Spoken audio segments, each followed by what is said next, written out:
Those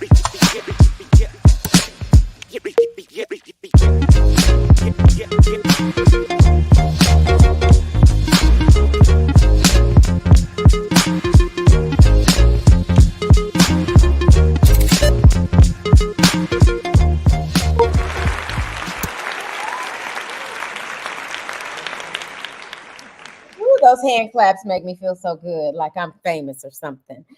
This is Steph, the Educator, y'all. I am with the Essential Pedagogy Podcast.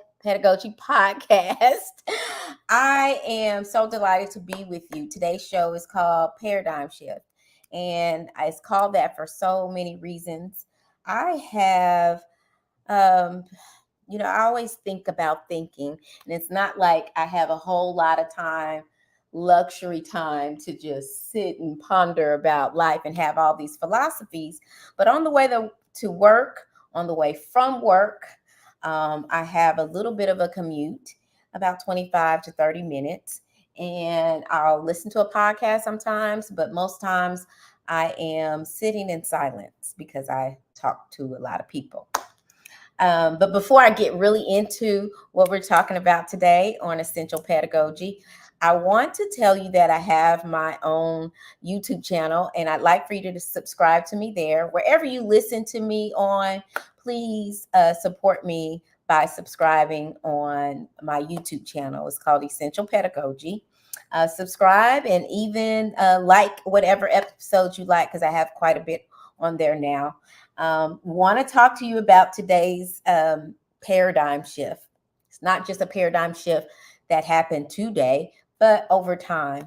As you know, I've been in education this is my 22nd year in education and 16 years at the same school district.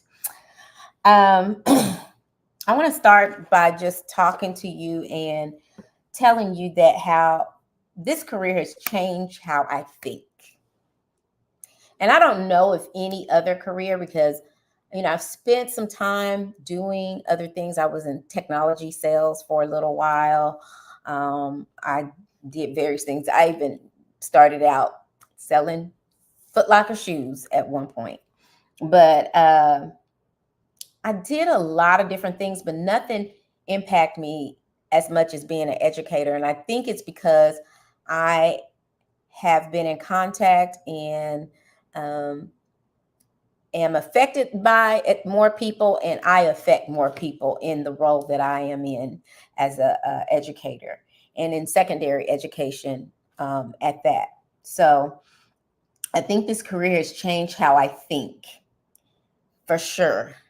And feel like I'm a much stronger person because of my career choice.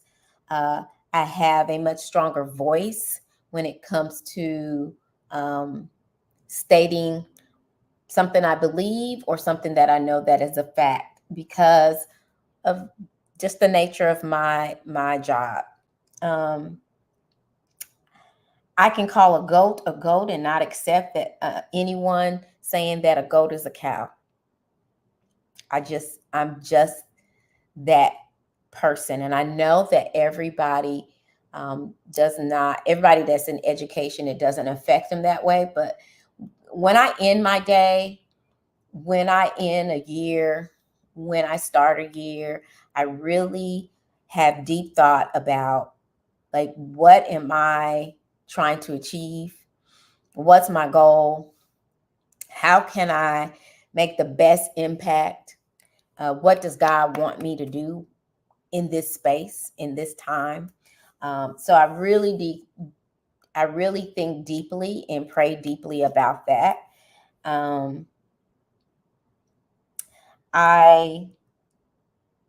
Like I said, I am around people and I impact people, and people impact me, or I allow them or not allow them to impact me in certain ways every day. And what that does, it either gives you energy or takes energy away from you.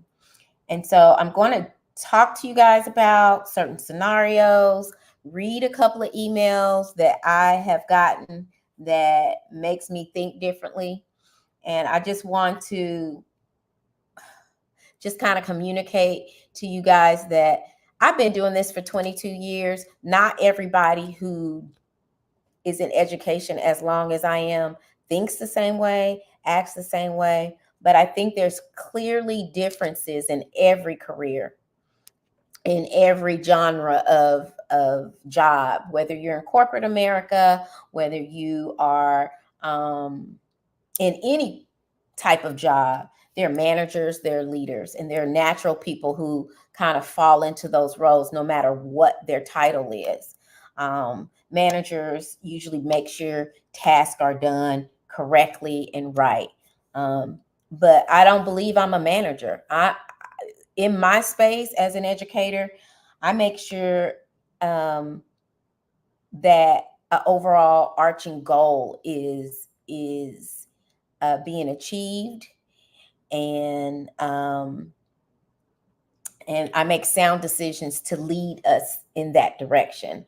And I inspire people, so I don't force people to do things. I don't write, people up for not doing exactly what they're supposed to do, because my core uh, being, or my core reason for being in the space, is education. So my goal is to inspire children to learn and to get the education that I'm offering them. I don't want to get them in trouble for not learning, or punishing them for not learning.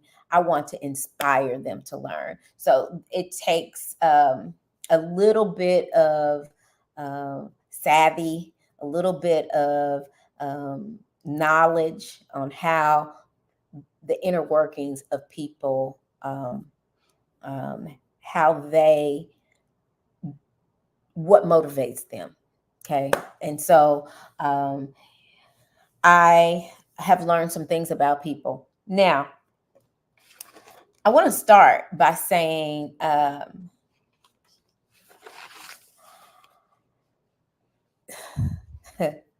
want to start by saying that there's a difference between being kind and being nice. And I think I've said this before on this show, but I end all my correspondence with kind regards. So even though you may not have liked what I said, I feel like my overall goal is to be the kindest I can be to you. That doesn't mean I'm nice. There's a difference, because nice is really concerned about people's feelings about what my job or my goal is. And I'm really not concerned about your feelings, but I am going to be respectful and I'm going to be kind. You may not like what I have to say. So I'm going to give you an example of this. I had a meeting. It's called a ARD, an annual review and dismissal meeting. And usually children who have a learning difference, we meet annually or even more often than that, about the progress of a child.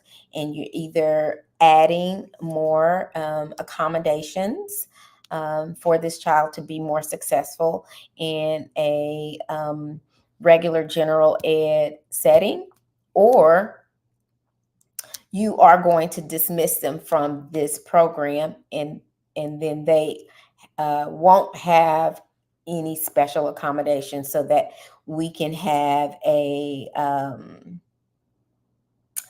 like a even playing ground, so it's like giving someone a prosthetic when they don't have a foot. You give them a prosthetic foot, and so it gives them an opportunity to compete, or to be able to achieve at the same level as other people. So I want to read to you. I had a meeting, and that meeting was with a very busy mother who has multiple children and has really a young child, probably under one, or not too much older than that, and a high schooler and a middle schooler. And I work with the middle schooler. Um, the middle schooler is exhibiting a quite a bit of um, regression and just distracting kind of behaviors. So I decided that after a certain amount of different observations I've had in the classroom, that I would email this parent. So this is what I'm saying to the parent. This is the email. You know, respecting the privacy of names here. So I've changed the name. Good morning. Tanya seems to be regressing in skills such as keeping up with notebooks and folders and coming to class on time with student ID and classwork. Today, Tanya lingered in the hall eating Doritos and was late to class. She then proceeded to tell me that she couldn't work because she didn't know where her notebook is at home. I gave her another notebook and a folder to go with it. The notebook and folder are red with her name on it and science written on it. She's not being successful on tests because she does not have the necessary supplies with her. Therefore, she failed the Unit 2 test and has to come to tutorials Friday, October 4th, 2024, before or after school to reassess. In bold, I said, please help partner with me by doing the following. Number one, make sure Tanya is organized when she leaves home to go to school. Chromebook charge and all supplies organized in her backpack. Create a to-do list for the following day according to her schedule. Go over her grades once a week to remind her of her responsibilities as a student. Get her to school early at 7:30 on Friday or make arrangements for her to stay after school for the reassessment on Friday, October 4th, 2024. I'm committed to do what I can to help all students reach their potential to success. Let's effectively partner together for our future society. Kind regards, Miss Powell.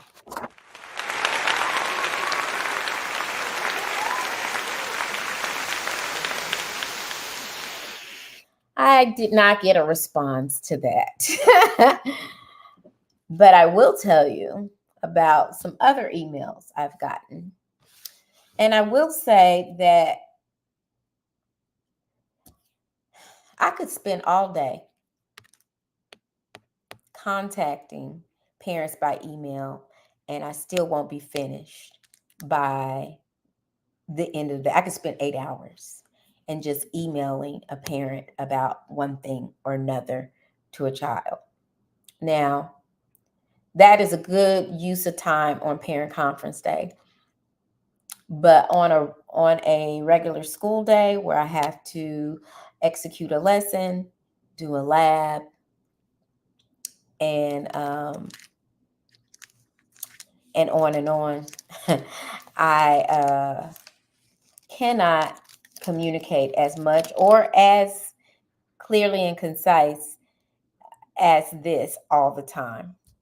But I do it in extreme cases. And in that situation, that was kind of the last straw with the little girl. She ate those Doritos right there, right before class started, first period, and just sat there and ate them. So I closed the door because we have to close and lock our door after class starts for the safety of our students. So she had to knock, and I was like, "Are you ready to come in now?" Um, and she said, "Yeah, I made this announcement." It was a little disruptive, so I had to follow up with an email. So I didn't get a response from the mother, but I can know the mother got the email and was on the child. The issue is that I believe the mother at this time in her life, that doesn't mean it's going to be like this all the time, is has a disorganized household a little bit. And I see evidence of this because the child is late to school, and I know the child is not responsible for that. She's late coming to school, not just to class, but I have her first period and she's late coming to school. The day of the Doritos was her fault. The other times, she's definitely coming late to school, and it's because of some things in the household that's just not quite the way we'd like for it to be if you're responsible for some timely execution of educational material. So I'm saving space that things will get better in the future, and that we all have had to take a step back in life and say, what am I doing that is not producing the outcome that I desire in my children or in myself? So I'm saving space that we will grow over time. Yeah. Okay. We'll talk about the truancy stuff later. So anyway, yes, it is against the law for children to miss an excessive amount of days of school within a school year. Okay. But I want to talk to you guys about another email I got. And I'm going to tell you dates because it's a back and forth kind of exchange, right? And so this is from a mother. The mother said, "Good morning. I'm reviewing the grades for my daughter, and I noticed that some of the grades she has in your class are low. I don't believe she's been given the chance to redo any of the failing assignments as asked to go to, or asked to go to tutorials. I understand that you were out of a week due to illness and just wanted to be sure she's able to redo these assignments. Please let me know when she's able to do. Thank you." Well, she doesn't know if she's been able to redo any assignments because she hasn't asked her daughter. So she said, "I don't believe," but she doesn't know because she hasn't asked her daughter. And then I am not going to ask a student necessarily to come to tutorials. I will offer my tutorial schedule time and they can come.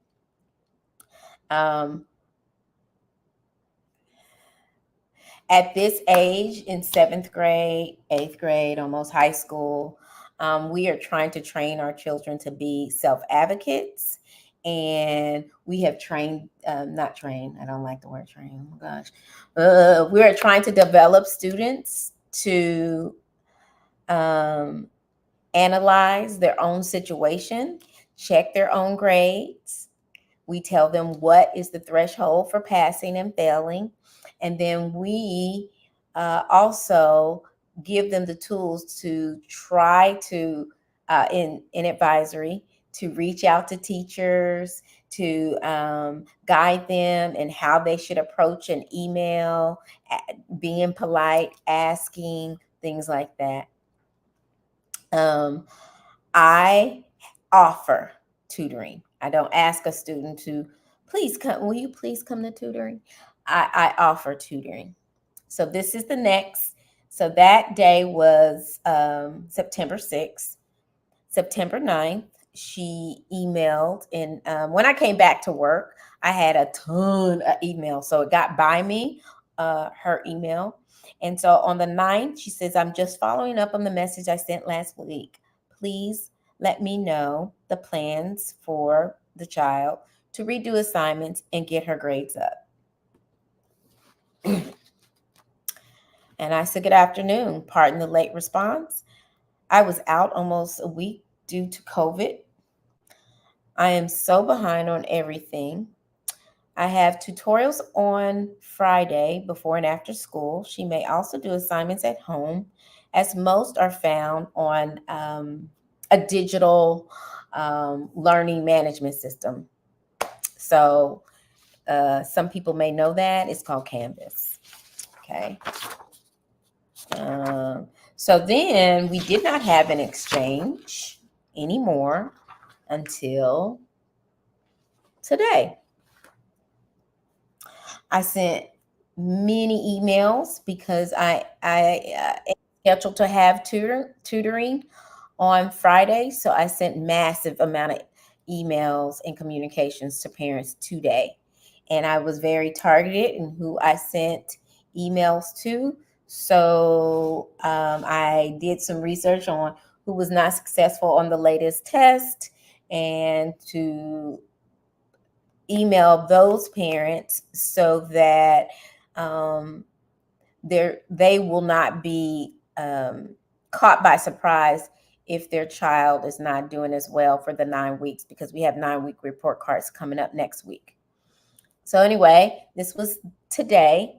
Good afternoon if you're receiving this message. And it was a broad message that I did copy and paste, because when you have over 120, 30 kids then or students, then you have to convey your message, but not be so specific with names, but also get as many out as you can. So this was my message. Good afternoon. If you're receiving this message, your child is scheduled for a retest in science tutorials before or after school. Please have a conversation with him or her about attending this session, as the original test score may cause them to fail for the 9 weeks report card. Kind regards, Miss Powell, 7th grade science teacher. The response, which was probably about 25 minutes later, or 30 minutes later. Thank you. What other assignments is she be able to redo? I asked a few weeks earlier, but wasn't given a specific response. My response, about 25 minutes later, students received 10 points off earned score for each day they're late with no more than 50 points off within the 9 weeks. This is a generous policy. With that being said, I suggest you go over grades and assignment dates in the system. Let me know if there are any oversights on my part, and I will correct them as soon as possible. Kind regards, Ms. Powell. Then I said, we are required for retesting and assignments not completed that contributes to the learning for the retesting can be completed to earn partial credit. I hope this answers your question.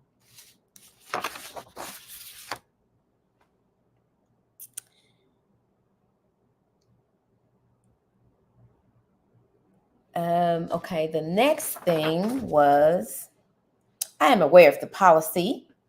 I check grades periodically, and it is why I sent you a message on 9/6, almost a month, to see these assignments. Blank is able to redo for a better grade. I then sent a follow-up email since I hadn't received a response after the follow-up email. I received one stating the assignments are in Canvas. So does that mean she's able to redo all of them, or for a chance at a better grade? Your response was very vague. This is the only class blank struggles with constantly in the subject and teacher, which does not help her be successful. Now, my response is, Miss So-and-so, maybe we should have a phone call after school. We seem to have communication blocked somewhere. I thought I answered your question. Please text me at this number before you call. All unknown numbers go to voicemail if you do not text first. Gave her my number. Kind regards. Now, this is a misunderstanding about what my job is and what a parent's responsibility is.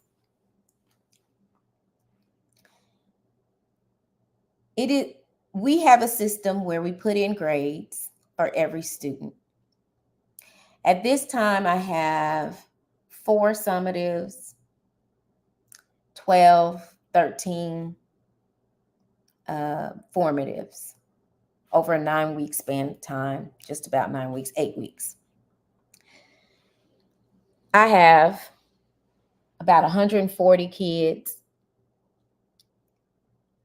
a advisory lesson to teach every day that's separate from my science lesson.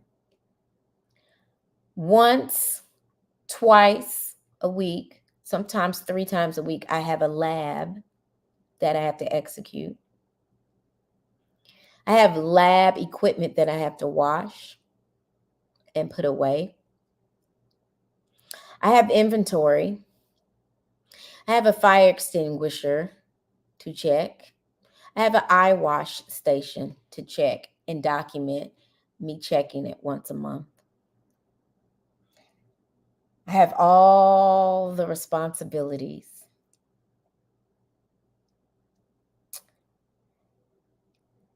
And they are my students, but it is not my responsibility to analyze exactly where in all the 14 to 20 assignments that any given day, in any given time, a child might be missing, to send to you so that you can then talk to the child and say, do this. If a child has a 0, or if a child has a low grade on an assignment, attempt to do it again. Make up the assignment. But it really is up to the parents to go and see, because you have access. Years ago, parents didn't have access to the grade book. They do now. You can see and find out and probe your child about, what is this assignment? Can I see it? Where is this? Where can we find this? Can you do it? Let's look at it together. When we got on the phone today, at what time? What time this lady called me? At 4:23. When we got on the phone, it was evident that she did not talk to her daughter about what assignments that her daughter needs to do. She looked at the grades and she went over them with me.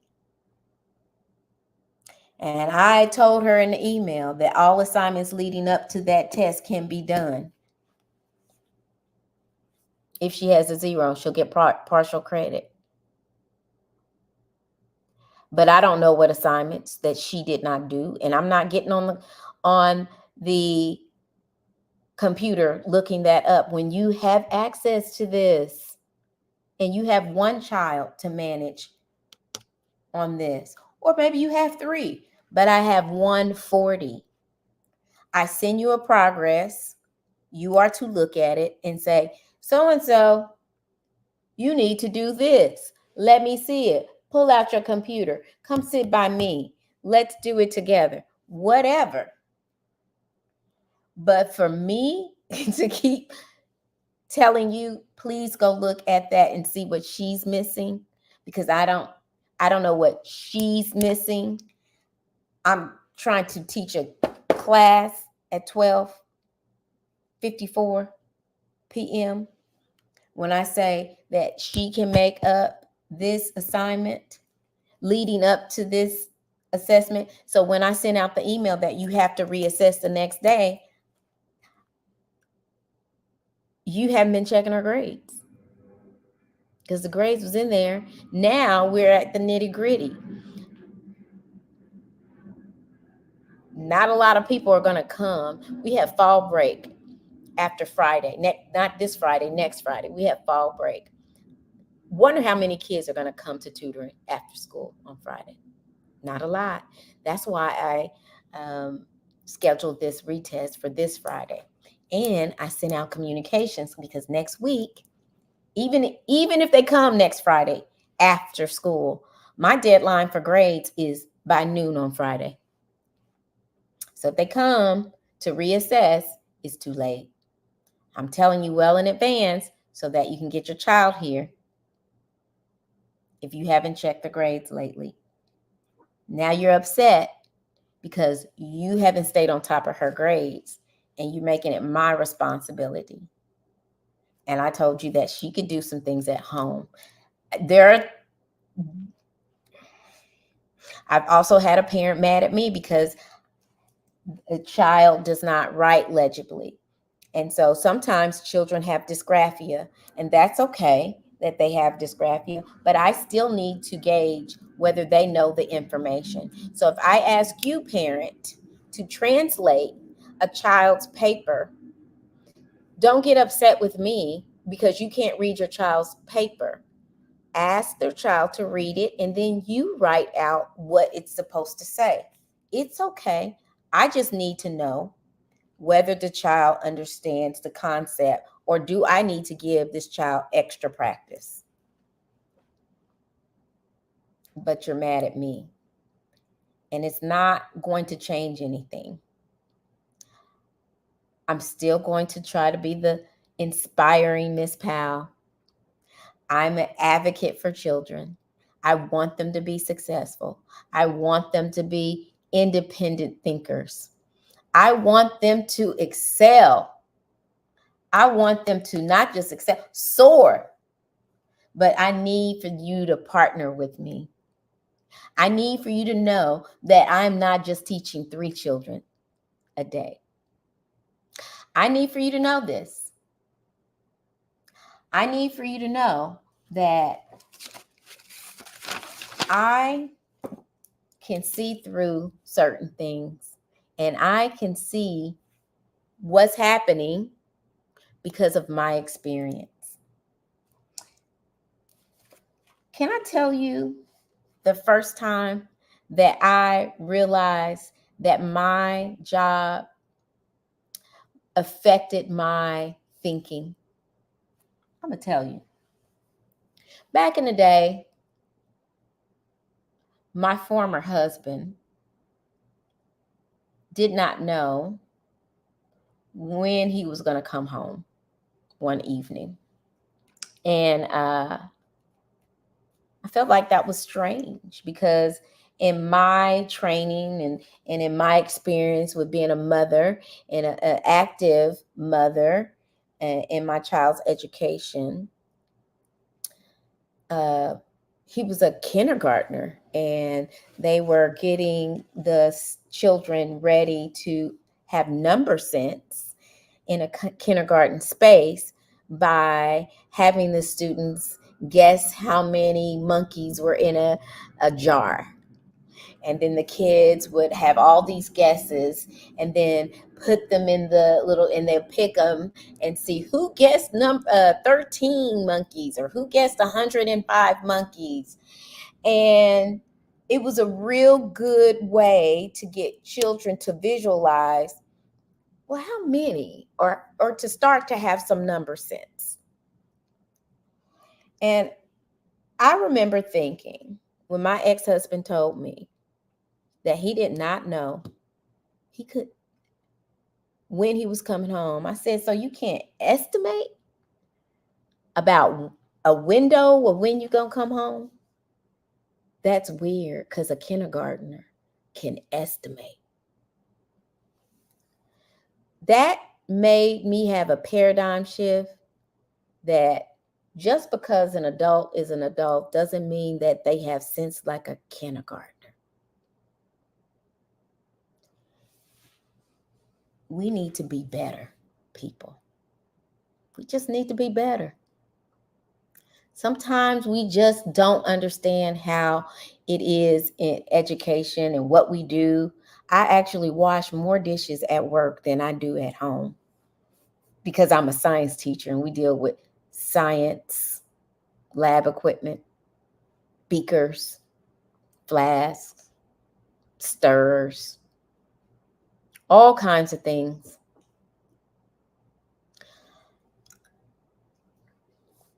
I need you to be sensitive to the fact that this is a public school setting and that you, more than ever, have to be involved in your child's education. You do. Because I did. And things have changed since my child has been in elementary, but I'm going to show you something. My child is dyslexic, and you guys, it's probably inverted or whatever. This was his paper back in elementary. I don't know if you can see it. Oh, there you go. You can see that. You can't read that. I couldn't read it. And I'm a teacher. I'm used to seeing bad handwriting. But you know what I did? I asked him to read it to me. I rewrote it. Then I told him to copy it nice and neat, the way I wrote it, so that my child can get practice in writing properly. My child was not a great reader. He was dyslexic. He still is. He was not a great writer. But at this time, he's a junior. He's a junior in college. And he may not finish in 4 straight years. It may take him 5. But he's going to school. And he's only going to school because he had a parent that after she got off work, working with over 100 kids from 7 to 4:30 daily, she would come home and translate his papers, come home, read a book with him, listen to him read while I'm cooking.